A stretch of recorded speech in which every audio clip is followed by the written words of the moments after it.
نحمده ونصلي على رسوله الكريم اما بعد اعوذ باللہ من الشیطان الرجیم بسم اللہ الرحمن الرحیم۔ حاضرین اکرام السلام علیکم ورحمۃ اللہ وبرکاتہ۔ خوابوں کی تعبیروں کے سلسلے میں حاضر ہیں۔ خواب میں حرف ذال سے شروع ہونے والے الفاظ اور ان کی خوابوں کی تعبیر۔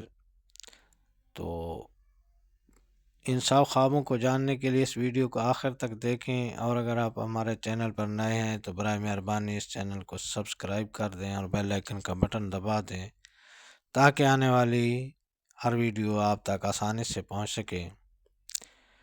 تو چلتے ہیں حاضرین خواب کی تعبیر کی جانب۔ حرف ذال سے شروع ہونے والا لفظ ذخیرہ، یعنی درختوں کا ذخیرہ دیکھنا۔ سبز درختوں کا دیکھے تو مال و دولت بے اندازہ پائے، اور خشک درخت دیکھے تو اسی قدر نقصان اٹھائے۔ ذخیرہ پھل و اناج کا دیکھنا، غیب سے دولت ملے، راحت حاصل ہو، انعام پائے۔ ذخیرہ ایندھن کا دیکھنا، مفلوق الحال ہونے، سرگرداں و حیران ہونے، مصیبت آنے کی دلیل ہے۔ ذخیرہ اناج کا دیکھنا، تجارت سے نفع حاصل ہو یا کاروبار میں ترقی و خوشحالی آئے۔ خواب کے اندر ذائقہ چکھنا، تلاش روزگار میں مبتلا رہے یا پھر کاروبار میں ترقی و خوشحالی پائے۔ ذائقہ شیریں تک چکھنا، روزگار حاصل ہو، نعمت پائے، آرام و آسائش ہو۔ ذائقہ تلخ چکھنا، تنگی رزق ہو، کاروبار بند ہو جائے، تکلیف اٹھائے۔ ذائقہ پھیکا چکھنا، کسی کام سے دل اچاٹ ہو یا نقصان ہو۔ خواب کے اندر ذاکر دیکھنا، موجب خیر و برکت ہے، راہ ہدایت پائے۔ خواب کے اندر ذکر سننا یا کرنا، یاد خدا میں مشغول ہو، نیکی حاصل ہو۔ ذکر نیک سننا اچھا ہے۔ خواب کے اندر ذکر الہی کرنا، بزرگان دین میں شامل ہو، عبادت سے عامل ہو۔ خواب کے اندر ذکر دنیا کرنا، دنیا کی دولت حاصل کرنے میں کوشاں رہے، حرام مال پائے۔ ذوق و شوق ہونا، جس چیز کا ذوق ہو اس کو حاصل کرے، دلی مقصد پورا ہو۔ خواب کے اندر ذیل دار دیکھنا یا بننا، حاکم وقت سے نفع حاصل ہونے، عزت حاصل ہونے اور فائدہ اٹھانے کی دلیل ہے۔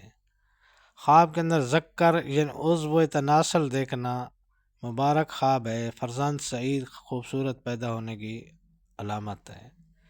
ذکر کٹا ہوا دیکھنا، فرزند کی جانب سے پریشانی واقع ہونے، سخت رنج اٹھانے کی علامت ہے۔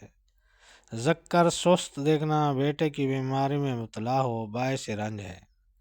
ذکر دراز دیکھنا، اولاد کثیر پیدا ہونے، شہوت رہے، عورت سے ہم صحبت ہو۔ ذکر و فرج ساتھ دیکھنا، غم و اندیشہ برطرف ہو جائے، مگر شاہی بیگم سے راحت پائے۔ خواب کے اندر ذبح کرنا، اگر حلال جانور ذبح کرے تو مال حلال و پاکیزہ پائے۔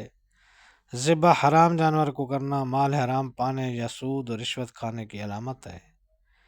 خواب کے اندر ذبیحہ حلال جانور کا دیکھنا، سعادت مندی حاصل ہو، روزی حلال پائے۔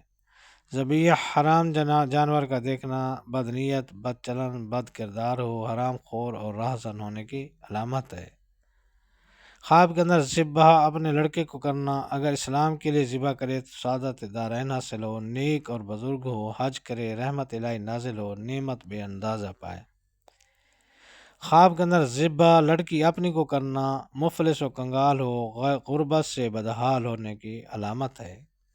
تو یہ تھی حاضرین خواب میں حرف ذال سے شروع ہونے والے چیزوں کے خوابوں کی تعبیر۔ اللہ تعالیٰ آپ کو اپنے حفظ و ایمان میں رکھے۔ السلام علیکم ورحمۃ اللہ وبرکاتہ۔